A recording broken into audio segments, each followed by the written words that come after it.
or based on outdated emotional programming. Understanding the root of your negative thought doesn't mean dwelling on the past. It means bringing clarity to the present. It turns the thought from an emotional reaction into a piece of information. This awareness allows you to look at the belief critically and ask, does this still serve me? Or is this even true anymore? Most of the time, the answer will surprise you. You'll realize that the thought was never really about who you are. It was about who you were at a specific moment or how you were treated by others.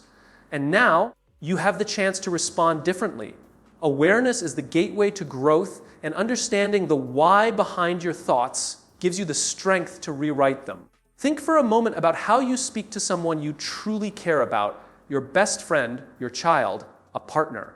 If they make a mistake, you don't shame them. You don't say they're worthless or incapable.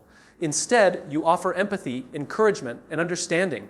Now compare that to how most of us speak to ourselves when we mess up. We're harsh, unforgiving, and often cruel. We replay our failures, criticize our flaws, and magnify our insecurities. This inner dialogue becomes a soundtrack that reinforces negative beliefs. But here's the shift. When you start treating yourself with the same compassion and patience you offer to the people you love, you create an environment inside your own mind that promotes healing, not harm. Self-talk isn't just about using kind words. It's about changing the entire relationship you have with yourself. It's saying, I'm struggling right now, but that doesn't mean I'm broken. It's reminding yourself that progress matters more than perfection, and that effort is something to be proud of. When we practice speaking to ourselves gently, especially in moments of failure or doubt, we build emotional resilience. We become more open to learning, more grounded in our self-worth, and more motivated to keep going. The mind responds to kindness just like a child responds, better to support than to scolding. When your inner voice becomes your ally instead of your enemy, it doesn't just silence negativity, it empowers you to rise above it. Your mind is a thought-generating machine, constantly producing ideas, judgments, doubts, fears, and assumptions. But just because a thought appears in your head doesn't mean it's true, helpful, or worth listening to. In fact, many of our thoughts are based on outdated beliefs, emotional wounds, or irrational fears. The brain is designed to prioritize safety, not accuracy, which means it often exaggerates threats or assumes the worst to keep you alert. Thoughts like, I'm not good enough, they're all judging me, or I'll never succeed, may feel real, but they're not facts. They're mental habits formed by repeated exposure to negativity or self-doubt. When you learn to question your thoughts instead of blindly accepting them, you take the first step toward freedom from their grip. Treat your thoughts the way you treat notifications on your phone. Not every alert needs a response. Some you read and delete. Others you block altogether. The same applies to negative thinking. Ask yourself, is this thought helpful? Is it true? What evidence supports it? This simple act of inquiry puts space between you and the thought, which breaks its emotional momentum. Over time, this mental discipline helps you cultivate a more objective view of your inner world. You begin to realize that your mind isn't a reflection of who you are. It's simply a narrator, and not always a reliable one. The moment you stop automatically believing every thought, you begin to reclaim your personal power. You become the editor of your own story, not just the reader. Negative thoughts often follow predictable patterns.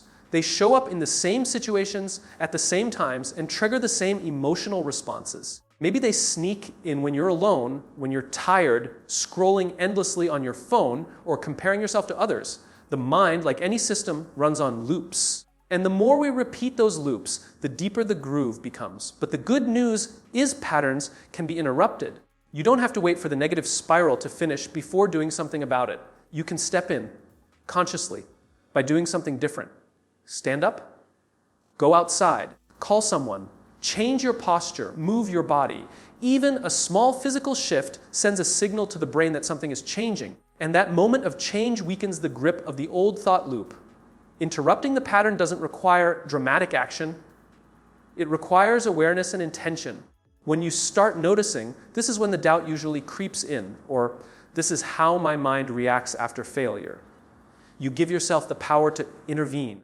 You can design new responses. Maybe when anxiety shows up, you breathe deeply instead of panicking. Maybe when your inner critic speaks up, you journal your thoughts instead of burying them. It's about replacing the automatic reaction with a conscious action. Over time, these new behaviors rewire your brain. They create new neural pathways, new emotional habits. And while negative thoughts may still show up, they no longer have a straight road to run on. You've interrupted the old map, and you're drawing a new one. Inside all of us lives a voice that evaluates everything we do. For some, that voice has taken the shape of a relentless inner critic, harsh, unforgiving, and often cruel. It doesn't just point out mistakes, it magnifies them. It doesn't offer feedback, it delivers judgment. You're not trying hard enough. You always mess this up. Why even bother? Over time, this kind of self-talk chips away at your confidence, replacing curiosity with fear and learning with shame. But imagine if that voice sounded more like a great coach, firm, honest, but rooted in support. A coach doesn't ignore your weaknesses, but they don't define you by them either. A coach says, yes, that was a setback. Let's figure out what went wrong and how we can grow from it. The shift from critic to coach is a mindset transformation, and it changes everything. When you adopt the mindset of a coach, you turn your internal world into a space for growth instead of judgment. It means looking at failures as data, not disasters. It means talking to yourself with accountability and encouragement. Instead of tearing yourself down, you ask better questions. What can I learn from this? Or what would I do differently next time? That kind of thinking creates resilience. It fosters progress instead of perfection.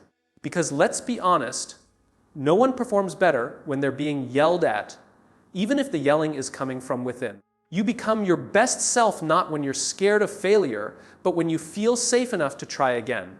A coach lifts you toward your potential, and your inner voice can be trained to do the same. Perfection is a moving target. No matter how close you get, it keeps shifting. It convinces you that nothing you do is ever enough. It whispers that unless everything is flawless, it's a failure. But the truth is, perfection is often just fear dressed up as high standards. It's a strategy to avoid judgment, to protect yourself from criticism, or to delay action because deep down, you're afraid of not being good enough. When we chase perfection, we become paralyzed. We overthink, procrastinate, and second, guess every step. But when we shift our focus to purpose, to the why behind what we're doing, we find momentum. Purpose grounds us. It gives meaning to the process, even when it's messy. It reminds us that what we're building matters more than how polished it looks in every moment. Living with purpose allows you to embrace progress instead of being held hostage by unattainable ideals. It turns your attention toward impact rather than image. When your intention is to serve, to grow, or to contribute something meaningful, then imperfections become part of the journey, not proof of inadequacy. Purpose helps you move forward, even when your inner critic tries to hold you back. It tells you, keep going, this matters. The people who make a real difference in the world are not the ones who wait until everything is perfect. They're the ones who act despite the doubt, despite the flaws, because they are led by something bigger than fear. Let that be your mindset. Not perfect, but purposeful. So, the next time a negative thought whispers in your ear, pause. Don't panic. Recognize it, question it, and choose how you respond. You are not the voice of your doubt. You are the one hearing it. And that means you have the power to decide what comes next. Remember, overcoming negative thoughts isn't about eliminating them forever. It's about learning how to live above them. It's about replacing fear with awareness, self-judgment with self-compassion, and hesitation with purpose. You are not broken. You are becoming. And every time you choose understanding over reaction, every time you speak to yourself with kindness, every time you take a step forward despite the noise, you are rewriting your story, one thought at a time.